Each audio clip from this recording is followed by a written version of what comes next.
Hello, welcome to my YouTube channel. My name is Febi Shayo, but most people call me Febi, and for the purpose of this YouTube channel, I would really love us to stick to that. So welcome here, welcome. Finally, I'm here, I'm doing this. It's been a long time coming. I've wanted to do this for about 2 years now, but finally I'm here. If this is your first time on this YouTube channel, congratulations, you and I have something in common. It is also my first time. Yes, so on this YouTube channel, I want to talk to you about my adventures as a first-time mom. About 2 years ago, a little over 2 years ago, I had a baby, and the experience was so out of the world. It was so... I just wanted to say something about it, and then I came up with the idea of doing this video, of having a YouTube channel just for that purpose. Now that I have your attention, please click on the subscribe button, click on the bell beside it so that every time I upload a video, you will be there to watch. Trust me, it's going to be a jolly ride and an adventure for both me and you. So I told myself that whenever I'm going to get to do this video, which I am doing right now, that I'm going to do a rant about how experienced moms breathe on the necks of first-time moms, which of course I am. I still am a first-time mom. It started before I even got to have my baby. And you know, there was this woman in my church who thought that it was funny to tell me that in Yoruba that I would sneeze and the baby would come out. And it was funny at the time because, of course, it was still a long journey. I think I was about like 5 months gone.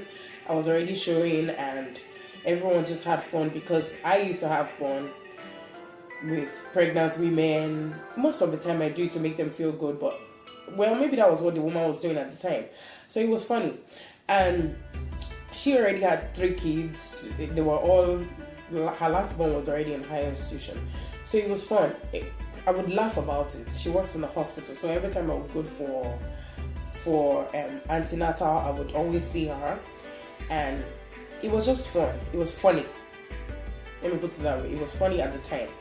But then, 40 weeks came. I had the baby, and trust me, the experience was on another level of I did not even think that was coming. So I did, which was good. Glory be to God. I had a very healthy baby, a very big baby, and I was healthy too.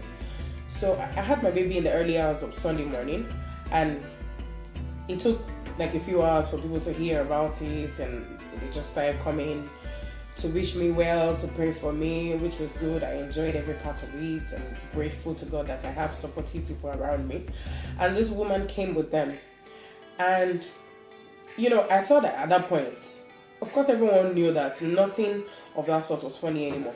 But at that point, I just expected her to just come like everyone did, to just say the hellos and the highs and the who's and the hows, the baby's beautiful and all of that. I just wish me well, pray for me like everyone did. But she came, and she just went right back to her old jokes of, you see what I've been telling you, like in Yoruba again, like you see what I've been telling you, so you just sneezed and the baby came out. Like, that is not even funny. I don't know if it was just me, but I've had to gist with some first-time moms who felt the same way, who felt like it was bad. It would have been a different thing. You know what I just went through. You know, of course you know too well that I did not just sneeze. A primary school child knows that no one sneezes and baby comes out.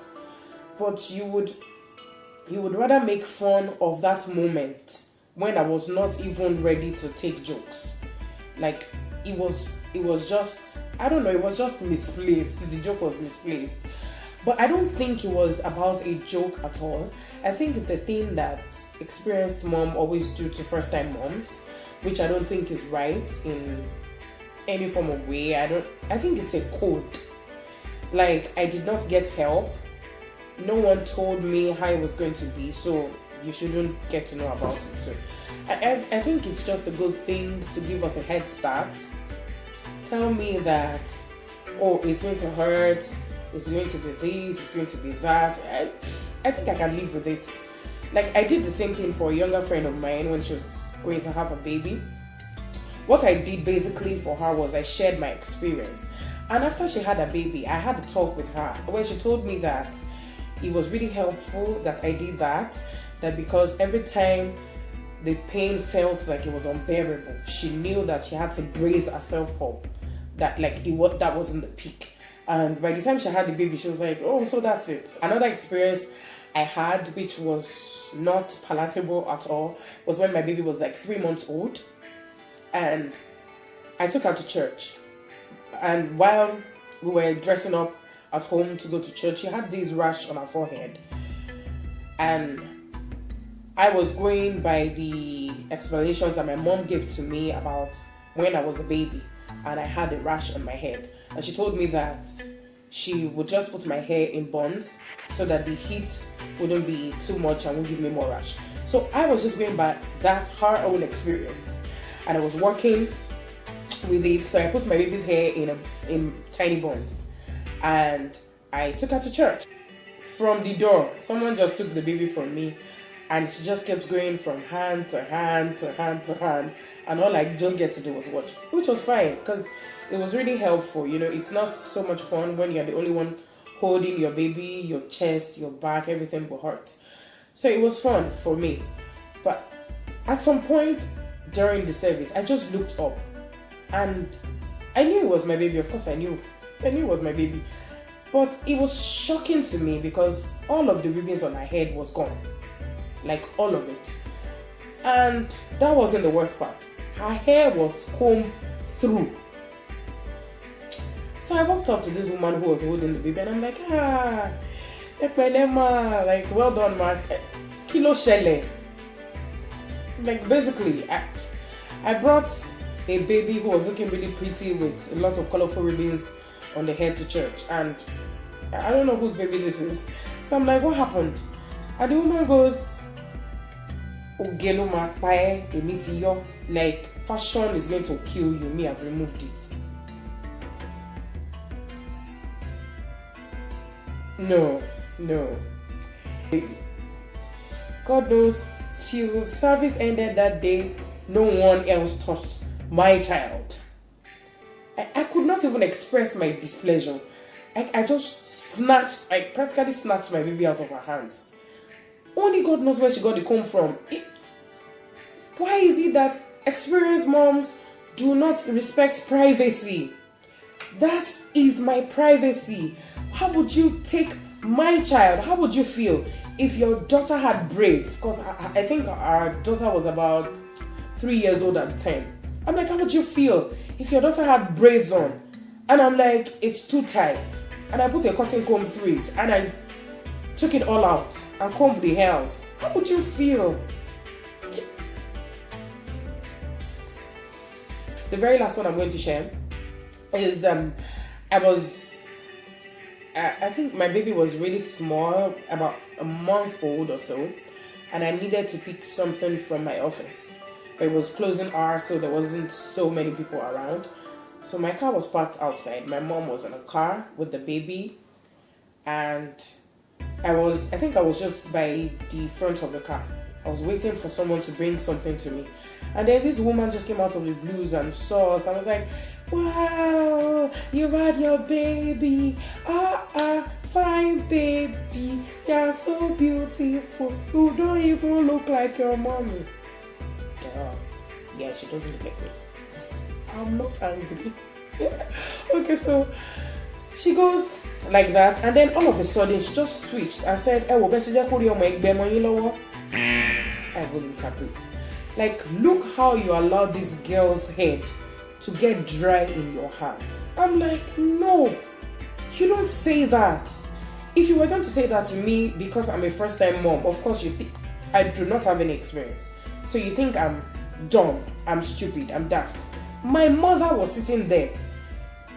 What is it with experienced mom breathing down the necks of first-time moms? I don't know, is it that you do not understand that sometimes the world has evolved so much that what we lack in experience, we have read in books. So even if I don't know how to take care of a child because I've not had to take care of a child before, I know because I have read about it or I've watched other people do it.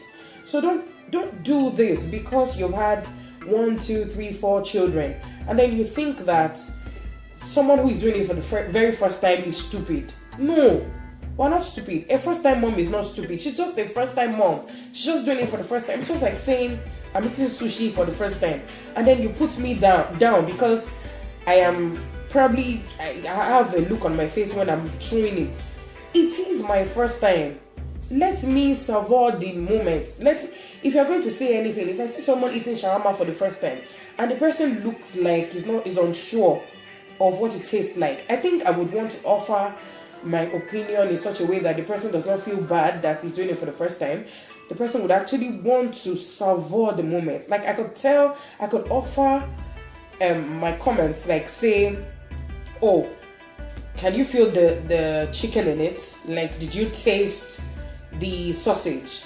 Is it salty? Like I can chip in things that will make you want to do more of chewing and actually pay attention to what you're chewing instead of you feeling like, ew, this is something I've not tasted before, I shouldn't do it.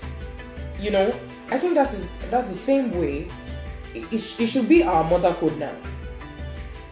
Do this for a first time mom, not because you want to, but it should be you offering to help. Like, make me feel good.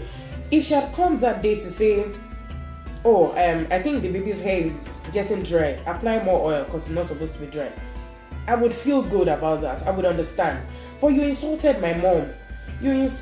Take me out of the picture. Of course you can insult me, not like you can insult me, but take me out of the picture. In that situation, my mother was sitting right there holding the baby, and you see such, it's damaging. It makes me feel bad. It is not good. So, experienced mom, please and please. I don't know, maybe I should say this is like, some people don't know that it is bad, and some people just do it out of, I don't care. Like, shouldn't you just know?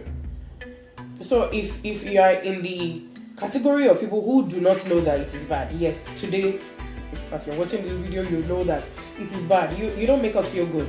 You make us feel terrible.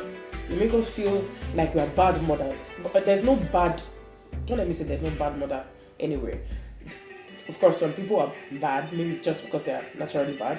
But if you see me that I'm making an effort, I'm trying my best, let me know that I am trying my best. And then offer to help me. Do not offer to put me down. Can I say this any better? I wish I can. So, I think my last words on this rant is, experienced moms, please stop breathing down on the necks of first-time moms. If you want to offer to help, and make sure that you're doing it in such a way that the person feels loved, the person does not feel castigated, the person does not feel like you're putting her down. Thank you very much for watching. And before I say my final bye-bye, I'd like to share a quote I read from Cynthia Rowley. She said, I like to think of motherhood as a great big adventure. You set off on a journey. You don't really know where you're going or how you're going to get there. So thank you and bye. See you in the next video.